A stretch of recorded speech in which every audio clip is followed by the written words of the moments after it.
Zero Fantasy Online, better known as ZFO, is the world's biggest VR game, and after grinding for 200 straight hours without a single break, our guy is finally on the verge of becoming the first player ever to hit the max level. His heart is racing because he's so close to achieving the one thing he's chased his whole life.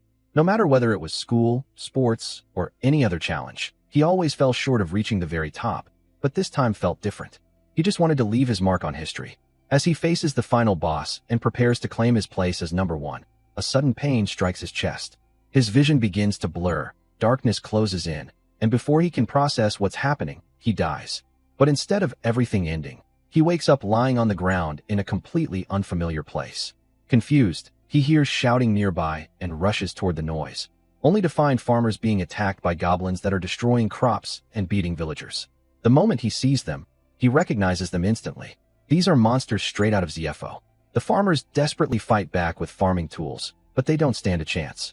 The goblins are level 7, while the villagers are only level 1. As he takes in the situation, he realizes something incredible. He can feel his body, touch the ground, and experience everything as if it's real. That's when it hits him. He's been reincarnated into the world of ZFO itself. Excited, he opens his status window and discovers his new name is Alan. He's level 1, and his class hasn't been selected yet. Seeing his level, he can't help but wonder if fate has robbed him of first place once again, even after getting so close. A frightened farmer notices him and begs the adventurer for help. From their words, Alan quickly confirms that this world follows the same main storyline as the game, where adventurers battle against the Demon Lord's army. He calmly tells them to wait because he needs to choose a class first. That answer only makes the farmers panic more since a level 1 adventurer should be no stronger than they are. Even Alan knows they have a point. He's facing level 7 enemies, so a normal class won't solve anything. While scrolling through the class list, he spots Crafter, a class infamous in the game for being the ultimate trap choice because it could only use crafting skills. But now that the game world is reality, Alan realizes a certain mechanic might be far more powerful than anyone ever imagined. Without hesitation, he selects Crafter and immediately starts experimenting. Moments later, he successfully crafts an assault rifle with 35 attack power and a magazine holding 30 rounds. That's when everything clicks. As long as he fully understands an object structure, he can create it. Even knowledge from his previous life works here. All those years spent studying and filling his head with information suddenly become his greatest weapon. If understanding the design is enough, then even advanced machines are within reach. The farmers stare in disbelief at the strange weapon in his hands, unable to understand why anyone would willingly choose a class known as the worst in the world. Alan can't help but laugh after hearing that Crafter still has the same terrible reputation here. Then he raises the rifle, aims at the fire goblins, and opens fire. The monsters are eliminated almost instantly, leaving the farmers completely stunned. In a world limited to medieval technology, Alan can freely introduce modern inventions, turning the so-called trap class into something that feels completely broken. The villagers can barely believe that a level 1 adventurer just defeated multiple level 7 monsters with ease. After securing the area, Alan walks over to the farmers, crafts 2 more rifles on the spot, hands them over, and tells them to deal with the remaining monsters themselves. The farmers eagerly grab the rifles and can hardly believe Alan is giving away such incredible weapons for free. When they ask if he's really okay with it, Alan casually explains that a crafter can make as many weapons as needed, so it's no big deal. The villagers thank him, but one worried farmer raises a fair question. What if they accidentally shoot each other? To calm their fears, Alan reveals that he added a special restriction during crafting so the weapons can only harm monsters. To prove it, he suddenly fires at one of the farmers. But after realizing the bullet didn't hurt him at all, everyone immediately relaxes. With their worries gone, the farmers happily turn the weapons on the remaining fire goblins and finally get their revenge. Once the monsters are defeated, Alan levels up to level 2 and discovers another useful feature of the Crafter class. When someone defeats monsters using a weapon he created, part of the experience points are automatically shared back to him. Soon after, a bald farmer approaches and hands Alan a fire goblin magic stone as payment for his help. Magic stones contain a monster's sealed power and serve as a major source of income for adventurers, who exchange them for money at the Adventurers Guild. The guild then converts that magical energy into a resource used throughout society. Just as things begin to settle down, panic erupts once again as more villagers come running with terrible news. A boss-class monster has appeared. It's a level 13 Goblin Knight. The moment Alan sees it, he realizes this enemy is on a completely different level from the goblins they've faced so far. The farmers immediately open fire with their rifles, but the goblin knight walks through the barrage without a scratch. It even mocks them as if the attacks are nothing more than an annoyance. The farmers freeze in shock while the monster steadily closes the distance. Alan quickly understands they're in serious trouble. At his current level, he shouldn't be able to craft a weapon powerful enough to defeat something like this. As the goblin knight charges forward and the villagers begin retreating in fear, Alan remains calm. Looking at the magic stone he received earlier, he remembers that crafting can repair damaged items. If that's true, then the reverse should also be possible. Maybe crafted items can consume materials as part of the creation process. While narrowly dodging the monster's attack, Alan decides to test the theory. Using the magic stone as a crafting material, he creates something completely different. A rocket launcher with a staggering attack power of 525. The experiment succeeds, and Alan immediately realizes that using magic stones in crafting grants unique effects to the finished weapon. He even sacrifices the ammo capacity, limiting it to a single shot in exchange for overwhelming power. With the goblin knight still charging, Alan takes aim and fires. The impact is instant. The boss monster is defeated in a single attack, leaving everyone speechless. Thanks to the victory, Alan jumps all the way to level 4, an incredible achievement considering he just defeated a much stronger boss by himself. The farmers stare in disbelief because everything they knew about the crafter class says its creations should be weaker than ordinary weapons. Moments later, the rocket launcher vanishes because weapons made from magic stones automatically break once their stored magic is depleted. Alan notes this new limitation and realizes he'll need to master both normal crafting and magic crafting depending on the situation. Curious, one of the farmers asks if he's secretly from some famous clan, but Alan immediately shuts down the idea and introduces himself as nothing more than a rookie adventurer. And just like that, a completely unprecedented crafter is born. In a world locked in a brutal war against the Demon Lord's army, where chaos spreads across the land, the one person who may have the power to change everything isn't a legendary hero or mighty warrior, but a crafter. Having finally figured out the true mechanics of his class, Alan picks up the Goblin Knight's magic stone and looks toward the future with confidence. This time, he's convinced that nothing will stop him from becoming the first person in the world to reach level 999. Alan heads into the forest to test his crafting abilities, but his experiment quickly turns into a real battle when he encounters a level 20 rock golem. Confident in his weapons, he opens fire with his assault rifle, only to realize something is seriously wrong. Not only do the bullets barely affect the monster, but the golem also starts healing the damage. Alan is caught off guard as he discovers that this thing possesses both incredible defense and regeneration. Even after pushing his weapon's attack power as high as possible, relying on pure physical damage just isn't enough. Instead of panicking, Alan starts thinking outside the box. He decides to modify his rifle and adds a special slot through crafting. His theory is simple. If magic stones can be used as materials, then maybe they can also enhance weapons directly. To test it, he pulls out a golem magic stone he collected earlier and inserts it into the newly crafted slot. Instantly, the rifle's appearance changes, taking on a rocky texture while gaining a brand new effect called penetration, an ability that ignores physical defense. Just as the rock golem charges toward him, Alan dodges its attack and starts firing. This time, the results are completely different. The bullets pierce straight through the monster's defenses and bring it down with ease. Thanks to the victory, Alan reaches level 14, which he considers pretty good for what was supposed to be a simple test run. After the battle, the magic stone inside the weapon is consumed, but that's actually a huge advantage. Since the stone breaks instead of the weapon itself, Alan can simply replace the stone and keep using the gun. Then he picks up the rock golem's magic stone and almost immediately levels up again, reaching level 15. At first, it seems strange, but Alan quickly realizes where the extra experience came from. Ever since helping Shuran village, he has traveled to farming communities across the region and distributed crafted weapons to villagers. Whenever those weapons are used to defeat monsters, a portion of the experience is automatically returned to him. It's basically passive income, but for leveling. The villagers stay safer, local monster threats are reduced, and Alan keeps growing stronger without even needing to fight every battle himself. At this point, he's completely convinced that choosing the crafter class was the best decision he could have made. Meanwhile, at the Adventurers Guild headquarters, staff members are discussing a mysterious adventurer whose level has been skyrocketing at an unbelievable rate. One employee checks the records and is stunned to discover that this person went from level 4 to level 15 in only 4 days. The growth speed is so absurd that it shouldn't even be possible. Curious, they pull up the adventurer's information and are shocked to see the name Alan, with the class listed as crafter. That revelation leaves everyone speechless because a crafter should never be able to level up this quickly.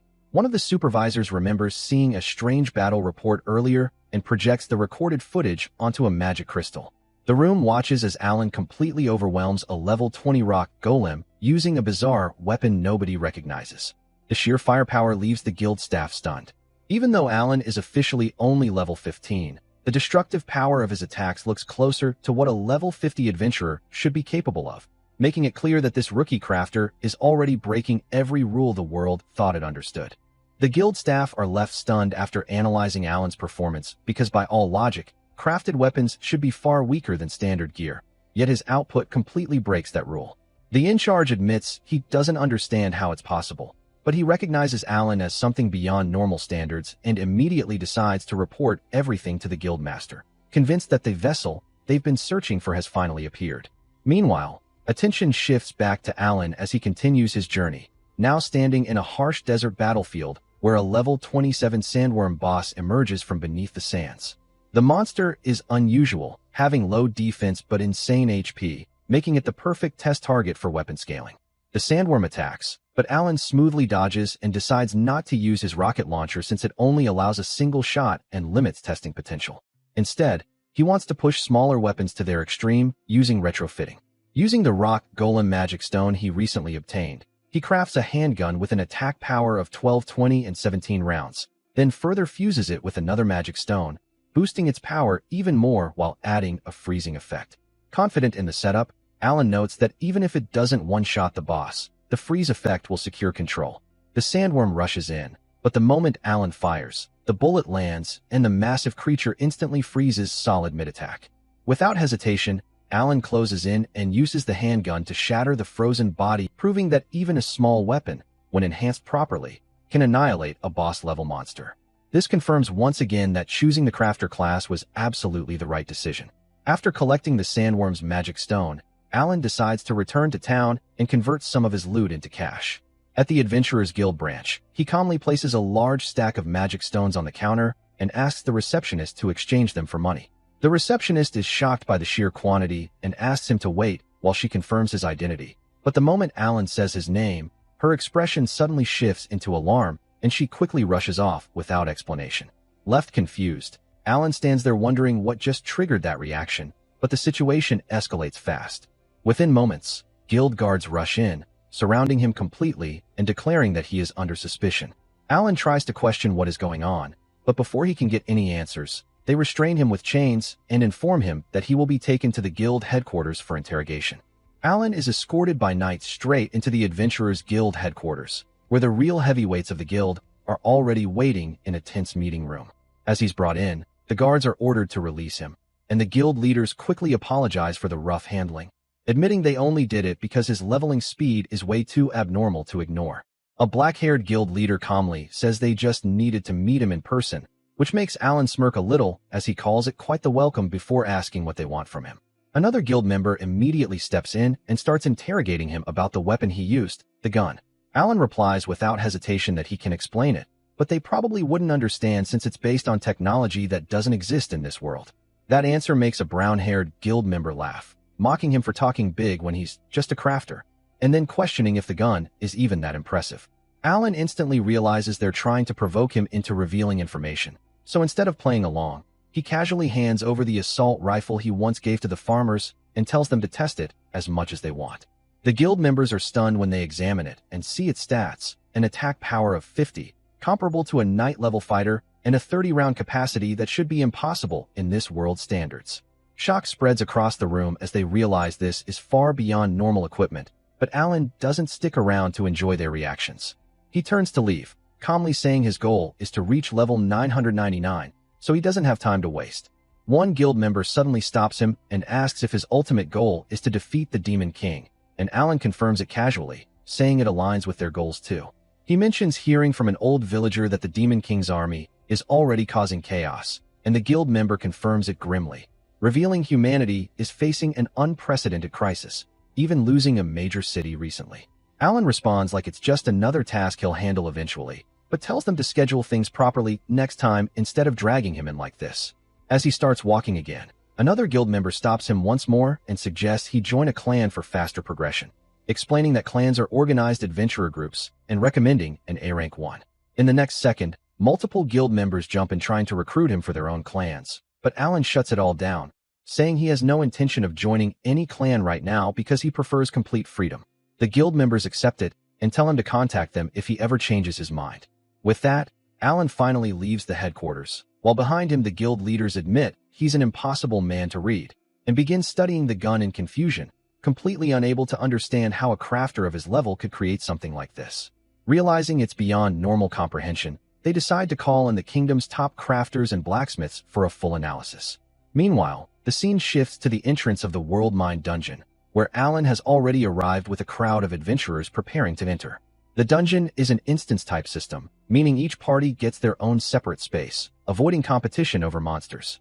As Alan stands there, one adventurer approaches to recruit him into their party, but the moment they sense his level, they immediately back off and leave without another word, leaving Alan once again standing alone, ready to move forward on his own path.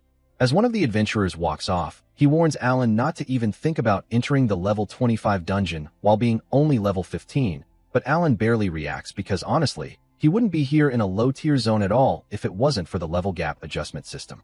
In this world, EXP gain is scaled based on enemy level difference, and the most efficient method is fighting monsters about 10 levels higher, which is exactly what Alan is aiming for. While moving through the area, Alan notices a tense situation nearby where a level 65 adventurer named Lucas is aggressively trying to force a level 20 girl, Emma, into his party, while she desperately refuses. Emma tries to escape, insisting she only wants a fair party with people around her own strength, but Lucas keeps pressuring her with fake promises of fast leveling while acting overly confident and creepy. Suddenly, out of nowhere, a strike lands and Lucas falls to the ground. Everyone is stunned to see this. Alan casually walks over and apologizes, saying it was just a crafting misfire while testing remote control mechanics, and Lucas immediately blows up in anger. Alan calmly doubles down, claiming he just wanted to test long-distance crafting, which only makes Lucas even more furious. Lucas draws his sword to strike, but the moment he checks Alan's level and sees he's only 15, he pauses. His companion mocks him for bullying someone weaker, so Lucas scoffs and sheaths his weapon, saying killing a weakling like Alan would just ruin his reputation. Instead, he arrogantly decides to spare Alan. Alan simply thanks him and turns away like nothing happened, but Emma quickly tries to thank Alan for stepping in, only for Alan to coldly clarify he wasn't trying to save her at all. As they walk off, Lucas suddenly stops them again, reminding them he never said he would let them leave. He then proposes a contest, a race to clear the dungeon, with the loser getting beaten badly by him. Emma immediately protests, calling it completely unfair given the massive level gap. Without hesitation, Alan accepts the challenge on the spot, even adding that he doesn't care about any prize at all.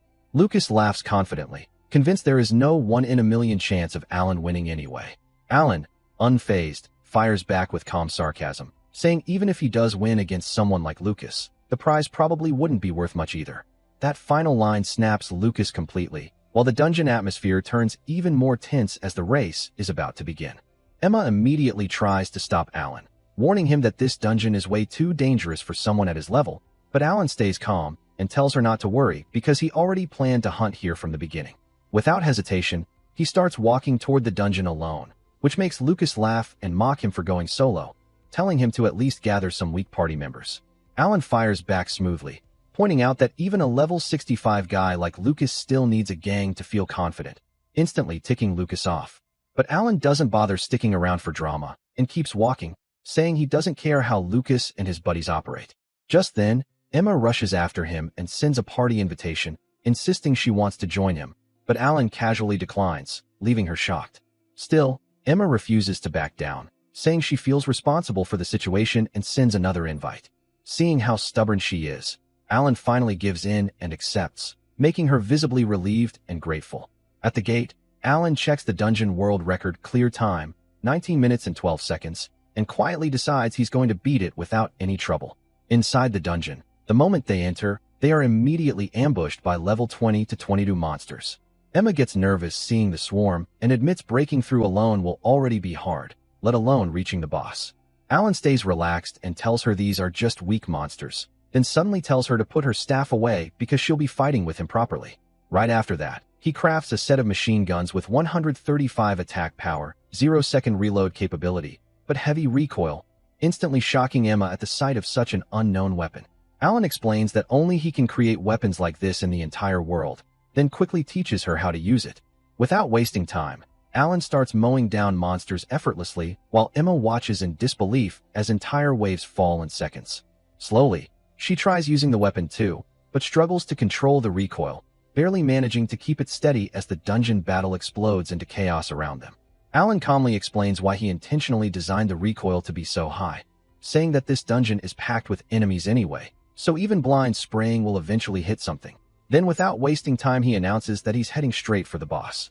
Meanwhile, the scene shifts to Lucas and his party as they finally clear the first area, where one of his subordinates points out that this dungeon has a special mechanic where an extra boss appears on first clear runs, revealing that Lucas deliberately provoked Alan knowing this fact all along. Lucas laughs it off, admitting it openly, and confidently says Alan won't even survive long enough to reach the boss room, let alone pose a threat, adding that even though he wanted to kill Alan personally for disrespecting him, he's fine letting the dungeon do the job for him since the trap is already set. Back with Alan, he and Emma finally reach the deepest part of the dungeon much faster than expected, arriving at the boss area in under 10 minutes, which Emma nervously calls impressive, but Alan immediately points out that it would have been even faster if someone hadn't triggered unnecessary traps along the way, making Emma tear up as she apologizes and begs for mercy, saying it's her first time. Despite the tension, Alan has already gained 3 levels from the dungeon while Emma only gained 1, hinting at a strange experience distribution, possibly boosted by his earlier crafted weapon system and external EXP returns from his network. Emma quickly shakes off her embarrassment and urges Alan to hurry so they can finish the boss. They step into the final room and instantly face a shocking sight. 2 level 25 boss monsters appear at once, confirming the first clear special condition. Alan immediately recognizes them as werewolf-type bosses, known for extreme speed and evasion, meaning gunfire alone would be unreliable since they can easily dodge bullets, making them a terrible match for ranged weapons.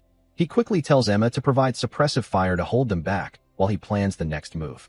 Emma starts firing, but just as Alan predicted, the werewolves weave through the bullets effortlessly while closing the distance at high speed, then split into 2 targets, making the situation even more dangerous.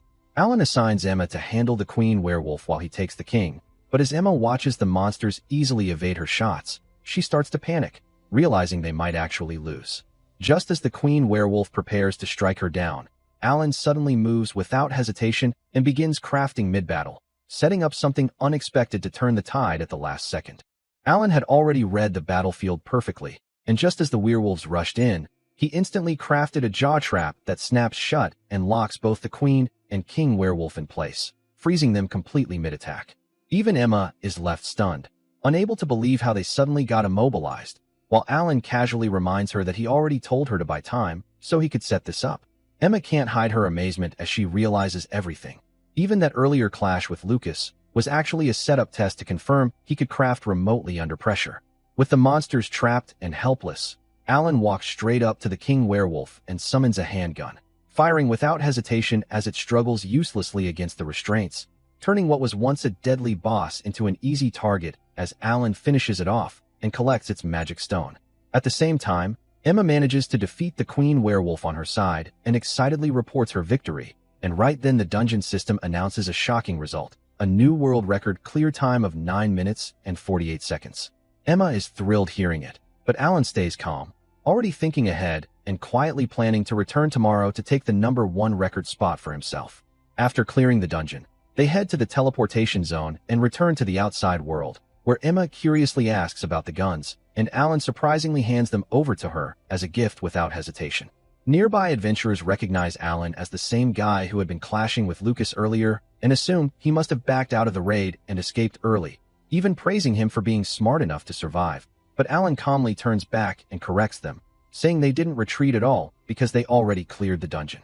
The adventurers burst out laughing, refusing to believe it and telling him to stop lying and just admit it, assuring him they won't report anything to Lucas.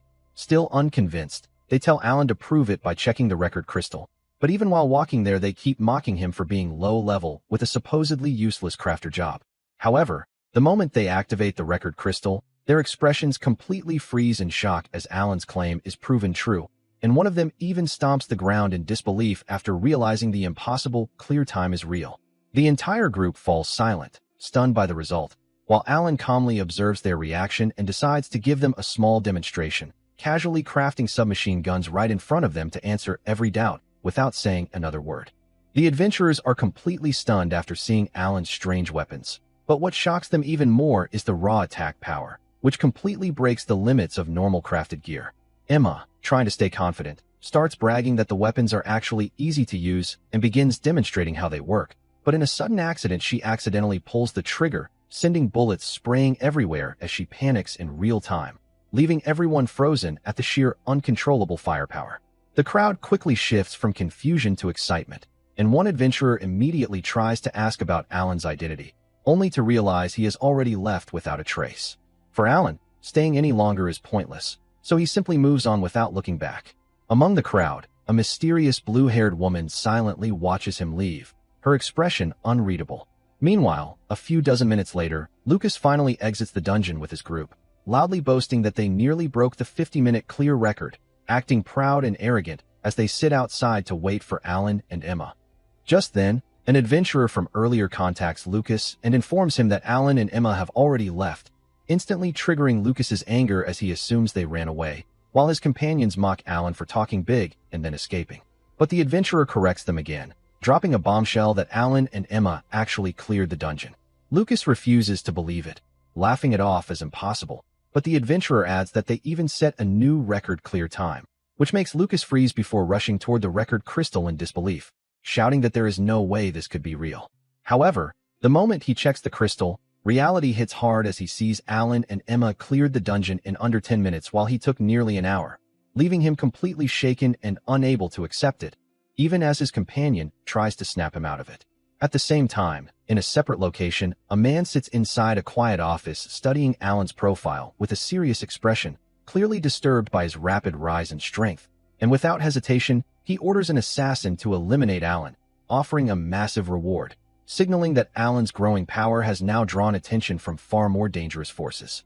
Outside the city, Emma sincerely thanks Alan for everything he did for her, still clearly on edge knowing Lucas might retaliate at any moment, so she decides to temporarily relocate her base.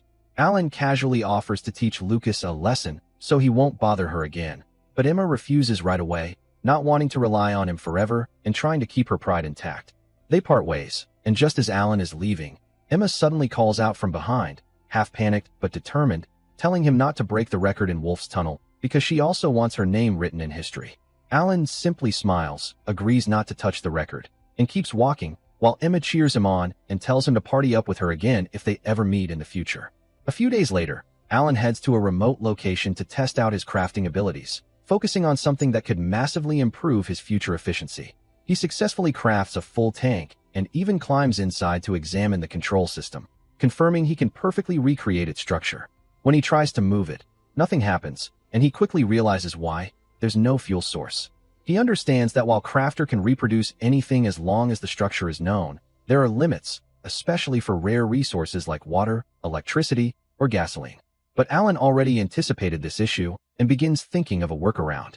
In the world of ZFO, magic stones are widely used as a universal energy source, so Alan theorizes that if he uses them as fuel, the tank should function. However, after only a few steps of operation, the magic stone shatters, forcing Alan to exit the tank and conclude that its current power output is too unstable for something that large. He realizes he needs higher-grade magic stones for heavy machinery, but confirms that magic stones can indeed be used as an energy source.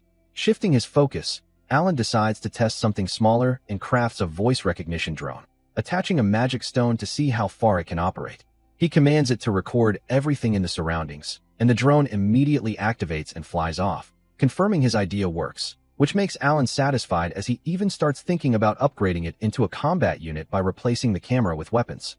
When the drone returns, Alan creates a tablet to review the footage, but while watching, he suddenly notices 5 individuals observing him from a distance. Instantly alert, he wonders if they are Lucas's men from the Wolf Dungeon incident, but quickly realizes their killing intent feels far stronger than simple thugs.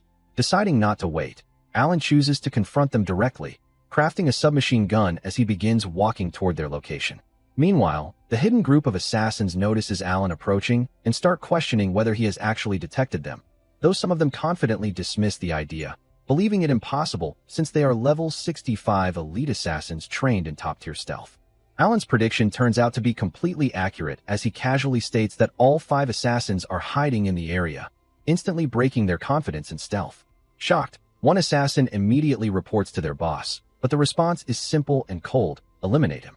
Another assassin hesitates for a moment, pointing out that Alan is holding a gun that fires faster than anything they've seen, but the boss dismisses it completely, claiming the weapon poses no threat because it cannot harm humans. Reassured, the group grows confident again, even laughing at Alan being only level 24, calling him an easy target, though the boss still warns them not to underestimate him since he is their assigned objective. Without wasting time, Alan calls out and tells them to show themselves, and all 5 finally reveal their positions around him. Alan immediately questions their purpose for spying, and the assassin leader calmly replies that they are here to eliminate him before instantly vanishing again using high-level stealth techniques. Alan smirks, raises his submachine gun, and quietly praises his choice of a rapid-fire weapon. The assassin boss still believes guns are useless against humans, but the moment he speaks again, Alan reacts instantly, shooting directly toward the sound and landing a clean hit, then immediately sweeping through the remaining assassins in a rapid burst of fire, taking them all down in seconds. Only the boss remains, completely stunned, as Alan points the gun at him and warns him to come up with a better strategy if he plans to fight someone using a submachine gun. The boss, still in disbelief, repeats that guns should not work on humans, but Alan quickly pieces everything together, realizing their misunderstanding, and explains that he originally designed the weapon with restrictions so it wouldn't harm humans, but since they clearly posed a threat, he removed that limitation for this case. With the gun now fully lethal, Alan presses it against the boss and demands to know why they were targeting him. The assassin calmly replies that they only follow orders and eliminate targets as part of their job, and when Alan asks who hired them since he doesn't recall making enemies, the assassin admits that Alan may not have offended anyone, but he has become too strong, and someone powerful sees him as a threat. Before Alan can press further, the assassin suddenly drinks poison and collapses. Left standing alone, Alan walks forward in thought, wondering why anyone would fear a level 24 crafter like him. Just then, a mysterious woman appears, calmly praising him for defeating veteran assassins. Alan turns sharply, questioning her identity and whether she is associated with the attackers, but she immediately denies any connection, stating she is on his side. It is then revealed that she is the same mysterious blue-haired woman who had been observing Alan back in the wolf dungeon. The mysterious blue-haired woman calmly suggests that Alan should team up with her, saying it would be a beneficial deal for both sides, but Alan instantly shuts it down, declaring that he will never form a party with anyone. She exhales in frustration and tells him to stop being so hostile, then drops a serious hint that she already has an idea who hired the assassins. Alan immediately becomes interested and asks her to explain, but before answering, she first confirms if he is the same Alan who recently broke the all-time speed record in the wolf dungeon. Alan arrogantly brings up his status panel, questioning why she even needs to ask when she could just check it herself, which only annoys her as she points out that his stats are hidden. Realizing the issue, Alan casually adjusts his privacy settings and apologizes, allowing her to finally see his information. Once confirmed, she verifies his name, but is left completely shocked when she discovers he is only level 24. Thinking she must have misjudged him earlier and never expected someone at his level to move like that. Alan then asks her to show her own status in return, and she reveals herself as Melissa, a level 50 sorcerer. After the exchange, Alan repeats his question about who ordered the assassination, but Melissa explains she can only share that information in exchange for a favor. Alan quickly understands she is negotiating and asks what she wants. She points toward the distant Crystal Sky Castle dungeon floating in the sky, explaining that it is not just any dungeon, but a high-risk zone with extreme difficulty even within its level range. It is filled with unpredictable monster spawns, deadly traps, and even veteran adventurers can die instantly if they lose focus. Deep inside it lies the Crystal Dragon, a boss on an entirely different tier from anything else in the region. Hearing all this, Alan bluntly asks if she expects him to clear the dungeon, and Melissa clarifies that she only wants the dragon orb drop in exchange for the information. She admits it is a top-tier material suited for someone of her level, and then cautiously asks if they have a deal, secretly worried she may have asked for something impossible from a level 24 adventurer. However, she is shocked again when Alan immediately agrees without hesitation. Nervous, she tries to warn him that the dungeon is deadly and requires at least level 50, but Alan calmly responds that he already knows more about that dungeon than she does, because in his previous life, he has cleared it multiple times. He admits he is not exactly excited about doing errands for her, but eliminating the person who placed a hit on him also helps him level up without interference. Melissa finally agrees and steps forward to shake his hand, but Alan ignores it and tells her to head to the dungeon immediately, which instantly irritates her. She then explains the first major obstacle, reaching the Crystal Sky Castle itself, since it is suspended in the sky and requires approval from the royal government along with a special transfer spell just to access it. For Alan, this whole situation is completely new territory because in ZFO, reaching places like this was as simple as talking to an NPC and getting teleported instantly. But Melissa quickly shuts that idea down, explaining that Alan doesn't even meet the requirements for the transfer spell needed to reach the floating Crystal Sky Castle. To his surprise, she reveals the condition is strict. Only players level 40 and above can undergo the spell, and since Alan is just level 24, he's completely locked out. Alan sighs and asks why she even brought up his level in the first place if it was such a problem, which only irritates Melissa as she snaps back that she wouldn't have suggested the plan at all if she had known. Moving on, Alan asks about the second issue, and Melissa explains it clearly. If they want any chance of surviving the dungeon, they need a proper party composition with a tank to absorb damage, a healer for support and buffs, and a high DPS attacker. She admits that as a sorcerer, she mainly deals AoE damage, so her effectiveness against a single boss is limited. She then suggests that their top priority should be leveling Alan up to at least 40, estimating it would take around 3 months of grinding, and she's not in a rush. But Alan instantly rejects the idea, saying he doesn't have time for that since his goal is to reach level 999 first in the world, so wasting months on basic training is out of the question. Melissa finds his ambition unrealistic and tells him to be practical, reminding him that reaching level 40 is the only way to access the transfer spell. Even Alan acknowledges she is technically right, but he starts thinking about how to reach a location suspended so high in the sky without relying on the system. After a brief pause, he comes up with a solution and confidently tells her they don't need the transfer spell at all. Melissa is confused and asks how else they could possibly get there, so Alan decides to show her instead of explaining. He begins crafting a drone, embedding a magic stone into it, and instantly the device activates and starts hovering in the air, shocking Melissa as she asks if it is powered by magic stones. Alan casually explains it's called a drone and then commands it to fly straight toward the Crystal Sky Castle. Melissa watches in excitement as the drone follows his command perfectly, and while it physically seems capable of reaching the castle, she worries there might be a barrier protecting the area. Moments later, the drone successfully lands on the castle itself without any resistance, confirming there is no barrier blocking entry. Shocked, Melissa asks if this means they can actually reach it without the spell, even suggesting they could build a larger version of the drone to carry them and then go back to town to recruit more members. But Alan immediately shuts that down, saying only the two of them are enough for this job. Melissa is still confused, but Alan confidently claims that he alone is enough to clear the entire dungeon. That level of confidence makes her question where his certainty even comes from. She then pushes the idea of building a giant transport drone again, but Alan refuses, explaining that its fuel efficiency would be terrible and they would likely crash before even reaching halfway. Now fully confused, Melissa asks what his real plan is to reach the castle, and Alan calmly reveals that he intends to use something completely different from magic stones altogether. When Melissa asks what kind of new energy Alan plans to use, he casually drops a bombshell, saying it's her. That immediately shocks her, but Alan calmly explains that sorcerers can manipulate multiple attributes of magic, and they will use that elemental magic as the actual power source.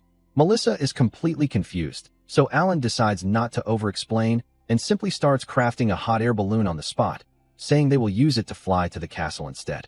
Without wasting time, he tells her to get on and begin the test. Still puzzled, Melissa asks what she's supposed to do, and Alan instructs her to use wind magic to inflate the balloon. She follows his command, and the balloon slowly fills and takes shape. Then Alan tells her to heat the air inside using a low-cost spell, Flame Hand, to keep mana consumption efficient. Melissa activates the spell, her arms engulfed in controlled flames as the air inside the balloon warms up, and within seconds the entire structure starts lifting off the ground, leaving her completely stunned. As they rise toward the floating castle, Alan warns her not to let the flame die out until they arrive, because if the air cools and pressure drops, they will fall straight down. That warning instantly freaks her out, and she complains that he should have mentioned the danger earlier, also worrying that she might run out of mana mid-flight. Alan confidently reassures her that it won't be an issue because he will handle all combat inside the dungeon himself. Even though she knows he is only level 24, after witnessing his absurd methods, she can't help but start trusting his confidence, slowly believing they might actually clear this dungeon. They finally arrive safely at the entrance of the Crystal Sky Castle dungeon, though Melissa looks slightly exhausted from maintaining the spell, pretending she is fine while clearly drained. Inside, they find multiple adventurer parties already gathered, and Alan recalls that this is an open dungeon where competition exists, and Melissa confirms that if another party clears it first, all others will be forcibly ejected and forced to restart. Without hesitation, Alan immediately starts running, saying they need to clear it before anyone else gets ahead, deciding to leave lower monsters to the other parties while they push straight for progression. As they sprint forward, Melissa explains the dungeon structure, mentioning 3 layers, and that they need 3 reward crystals to move from the lower floor to the middle floor, but Alan interrupts mid-explanation and casually describes the first floor mechanics in detail, leaving her shocked and asking how he already knows all this. Alan simply replies that he can tell her, but not for free, instantly reminding her of how she used the same line on him earlier, flipping the situation back on her. They then reach a battlefield where minotaurs are surrounded by multiple adventurer teams, and Melissa identifies the monster as level 45, suggesting they skip it and move to another floor. But Alan refuses, saying there is no time to waste, and walks straight toward the crowd, demanding the others hand over the boss if they're just going to stall it. The surrounding adventurers instantly get angry at his attitude, but the moment they notice Alan's level is only 24, they burst into laughter, completely underestimating him as the situation is about to turn. The surrounding adventurers scoff at Alan, assuming he is just all talk and won't even be able to scratch the boss monster, but in the end they still clear a path for him out of curiosity. As Alan walks forward, the boss immediately locks onto him and prepares to strike once he enters its range, making Melissa panic as she tells him to wait so she can recover her mana and support him instead. But Alan has no intention of waiting or fighting with help. Without hesitation, he takes out the sandworm magic stone and begins crafting on the spot, forming a rocket launcher with an insane attack power of 14,500. Melissa is stunned just reading the stats, but Alan casually corrects her, saying that with modifiers it can exceed 30,000, leaving her completely speechless. Before the boss can even attack, Alan fires once, triggering a massive explosion that wipes out the monster instantly in a single hit. The entire battlefield freezes as the adventurers who mocked him moments ago are left in total shock, unable to process what they just saw. Melissa herself is stunned, trying to ask what exactly he just did, while Alan calmly thinks that he might not even need the sandworm magic stone for future fights. They secure the first reward crystal, meaning only 2 remain, and Alan immediately grabs the magic stone and starts running toward the next objective. As they move, Melissa is still processing how a crafter, a job considered useless in her world, just one-shot a boss-level monster like it was nothing. Soon they arrive at the lower floor abyss corridor of the Crystal Sky Castle, a critical passage they must clear to obtain the remaining crystals. Melissa assumes they are stuck because the path looks broken, but Alan calmly explains that the floor is not actually destroyed, it's completely transparent, and if they step correctly they can cross safely, but one wrong move means instant death. He also notes that the standard strategy is to probe the ground with a staff to reveal safe spots, but if they do that here, other parties will copy it, and it will turn into chaos and competition. Melissa then suggests building a bridge, but Alan shuts it down, saying if that were possible, people would have already used flight magic to bypass it long ago. She tries to test her magic anyway, only to realize she cannot use any skills or spells here at all, instantly understanding that this area restricts abilities. For the first time, she admits they might actually be stuck, but Alan calmly tells her there is still another way to get through.